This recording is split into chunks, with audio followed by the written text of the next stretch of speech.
Hello, Jeff. Well, who is it? Who's going to be under center against Duke? What do you think, Rich? I mean, I gave you guys the depth chart. Yeah, but it said "or" on it, so we need a clarification. We'll get a clarification probably right as the ball's kicked off and the whoever walks out of the huddle. Right now it's or, so that means they both could be starting, Rich. Uh, uh, Hey, there's a couple ors on the depth chart, and that's just how we feel right now. And not just about the quarterback position. We're going to compete throughout the week. And truthfully, I want to build this thing on competition. And the reason I did that is I believe competition brings out people's best. So if I'm a wide receiver and I have a great week of practice and I deserve to play, I should play. And if I'm a corner and I have a great week of practice and I'm locked in and I prepare, then I should get on the field somehow. And that's how I'm going to treat this. This whole week, this whole season, we have to worry about ourselves and we have to worry about getting better every single week. So, Rich, that's why you saw the or right there. can I just follow that real quick? Then, is it a case of that they were both excellent, or that one couldn't differentiate himself from the other? They're both doing a really good job. They're both competing. And again, it's not just a quarterback position. I want there to be an urgency. I want guys coming in every day trying to get better. And that's the only reason for it. We'll go next to Emma. Hi, Coach. So by not picking a starting quarterback, is that going to affect the relationship that each of the quarterbacks have with each of the receivers, so they don't have the ability to build up that, long-standing connection between the two of them? Emma, I'm glad you finally asked me a question. No, our quarterbacks and receivers are on the same page. They all throw to each other. Our quarterbacks all get along really well. It won't affect it at all. Okay, and I have sort of a follow-up. So you've been sort of focusing on Duke for about a week and a half, you said, or leading up to Duke, you'll have about a week and a half to focus specifically on them. How do you keep the momentum going with the team for that extended period of time rather than the normal 6-day period that you have between games? Well, we really just took one extra day on Duke because of what you just said. And it all goes back to, again, there's so much about this that's about us. So we focus so hard on fundamentals and technique and trying to master what we're trying to install offense and defense, where I think if we started Duke for 2 straight weeks, I think it's exactly what you said. It would have gotten to that point. But because the focus is still on us, then I don't think we've lost the momentum. Our kids are really excited to play in a real game. They're excited to play against somebody besides ourselves. And I think that they'll be locked in. Great, thank you. We'll go next to Kevin. Hey, Coach, how you doing? Kevin, what's up, man? Nothing. So on Saturday, I believe there was 6 teams that you guys are going to be playing this year that were all on TV. Is that kind of a luxury that you kind of, you take advantage of as a staff and make sure, someone's watching each game? Or is it just about Duke right now and, you'll worry about everybody else when the time comes? Well, I kind of, looking back, I was kind of jealous that those guys all got to play and that we didn't. Starting as late as we are, you usually see a big jump from week 1 to week 2. You get the jitters out, you're anxious, you're playing a real football game, you clean up some stuff. So I don't think it's a luxury that we didn't play that first week. And honestly, Kevin, when games are on TV, you just kind of watch them and enjoy them. Once we get into the season, we get all the tape, we get all the angles, and we spend that week really preparing for them. I just think it was so awesome to see college football back. These kids getting an opportunity to play football. It was fun to watch a lot of teams, and it was exciting. We'll go next to Trevor. Hey, Jeff, how you doing? Good. What's up, Trevor? Not too much. So obviously, it's been 9 months now. You've been here a while, and it's been more eventful than all of us expected. So just can you reflect on big picture, what it's been like so far, and just how exciting it is to actually finally coach a game, which is why you're here? I can't believe I've been here for 9 months. I didn't even realize that. It's been great to be here. I haven't had a whole lot of time to reflect. I just told the guys out there when we broke, and I love this team. I love the way they work. I love the way they stuck together. I'm just very fortunate to be here around a good bunch of guys and have fun with them and be able to coach football. And when it seemed like we weren't going to play at times, to be a couple days away from getting on a plane and going to coaching a football game again, it's awesome. We'll go next to Esteban. Hey, Coach. Just to follow up on that, how does it feel, with everything that's gone on with the pandemic, now to actually just be finally in a game week? How long sort of was this wait for you, and how did that feel? Well, it feels great right now, truthfully. Just being in a routine, right? Like today was a Tuesday practice, and tomorrow's Wednesday practice, and then there's the Thursday. And like that's who we are as football coaches, right? So Monday the players aren't there. We're grinding. We're watching tape. We game plan.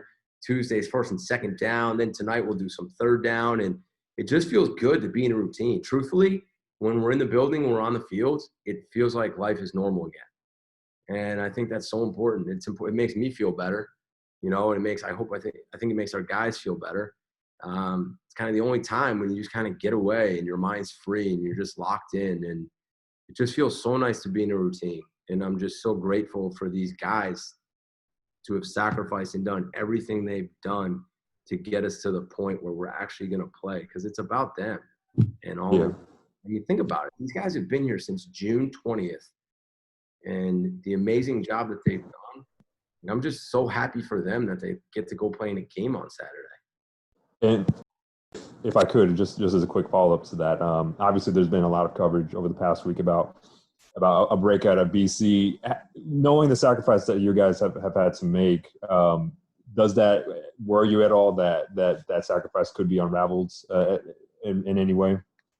I mean, it's always on your mind, right? And I personally think, I know BC's done a great job, and I'm not just talking about football. I mean, when you look at the facts and you look at the test, and you don't just read what you read, from Father Leahy on down, BC's done a great job, and that's the truth. And everybody needs to understand that. They really have. And for our football team, yeah, there's always in the back of your mind every time we test, right? It's been this way since we first tested in June 22nd. And every time I get those all negative, all negative, all negative, all negative, I get fired up like it's Christmas again.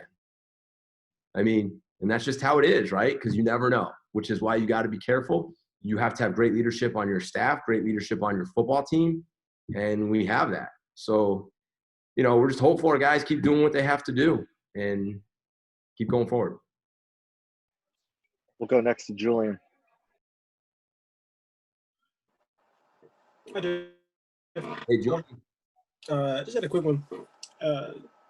For you, what's the significance, and have you talked to the team at all, or has it crossed your mind at all, of being, I believe, the only program in New England to be playing football? Haven't really thought about it, and haven't really addressed the team about it truthfully. But that is a good question, but it just hasn't come up yet, Julian. We'll go next to Rich. Hey, Jeff, just talk about Coach Signetti's work with the two quarterbacks, and what kind of input have you been getting from him as you're trying to make this difficult decision? I think Coach Signetti has done a phenomenal job with the quarterbacks, mentally, physically. Their confidence level is very high. They enjoy playing football.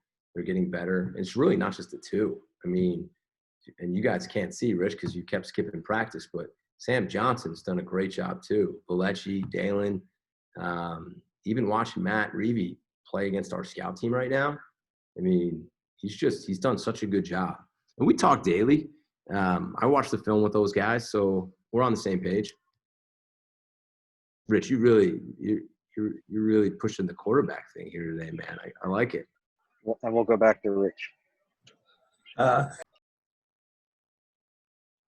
Rich, on mute. There we go. This is kind of more an observation, the question, but you get Chase Bryce coming from Clemson and Phil Jurkovic coming from Notre Dame, two of the powerhouse quarterbacks. Is this one of those only in the NCAA type things? Yeah. Well, it could be in the NFL, right? Guys are traded, free agency happens, you get guys moving around. He's a good quarterback, big, strong, threw some really nice balls in that Notre Dame game. The thing that impressed me the most is how he stood in the pocket and how tough he is. He took some really good hits from Notre Dame. and he got back up. I have a ton of respect for him, his toughness, and the way he stood in there and threw the ball down the field. We'll go next to Dan. Coach, along the lines of that with Chase Bryce, how much of that comes from the offensive line and being able to form the pocket around them, and from the defensive line standpoint with all the guys that you've been able to put together, how do you scheme around that and try to get pressure on them the way Notre Dame did? Yeah, I mean, we have to make him uncomfortable, because if we give him the time to sit in the pocket, he made a few really big throws in that Notre Dame game. And if they could have held up just a little bit more, there were more yards out there for him. I mean, so we got to work hard, create different looks, and hopefully we'll get after him like Notre Dame did. But a ton of respect for him. I think the O-line does a nice job. But Chase, he's going to get better. I mean, you got to think about it. He hasn't played football a whole lot. So you're going to see him develop. And obviously I think Coach Cutcliffe is one of the better quarterback coaches probably in any level. So he's going to get coached by a phenomenal coach, and big, strong guy, tough, ton of respect for them. Any other questions for Jeff? We'll go back to Dan. Coach, just out of pure curiosity, any superstitions on game day? Any superstitions for you during the game week as you get closer to Saturday? No, you'll see the closer I get to Saturday, the more gum I'll probably have in my mouth. You guys can see in training camp, I normally didn't, but I have like 8 pieces in my mouth right now. So the mask will probably hide it though, Dan. But maybe I'll start some superstitions this year. It's my first year as a head coach, so who knows what will happen. I'll keep you updated. You guys got to know too, Big Vince is going back home, right? 4-year starter there, All-American. And I'm excited for Vince. He's done an unbelievable job with our D-line. I know the people at Duke probably have a ton of respect for him. And I'm excited he gets to get a chance to go back where he came from and coach football. We'll go to Kevin. Coach, just real quick, how different is travel going to be this year compared to, what you're used to in the past? There's a lot of little things, and probably when we meet on Thursday with Reggie and Brendan, I'll probably find out a lot more. But from spacing out to can you or can't you even eat on the plane, and the restrictions of how many in a room and wearing a mask on a plane, it probably won't be normal, Kevin. But we're just grateful. I mean, shoot, if we had to take a bus to Duke and take 10 different buses, I bet you our team would have voted to get on the bus and go, because we're not going to complain. We're not going to make excuses. We're just happy we get to go play a football game. And we'll take one final question with Dan. Well, you mentioned Vince. Actually, I was thinking Luke Beckett. How's he been over the last week? I know we didn't get really a chance to see or hear about how he's doing on the short notice, but how's he acclimated, and how's Coach Vince doing with him? He's doing well. He hasn't been here for very long, so he's working to learn everything that we're doing. But what a great kid. Mature, practices like a pro, big kid, strong kid. Just really grateful that we got him on the team, Dan.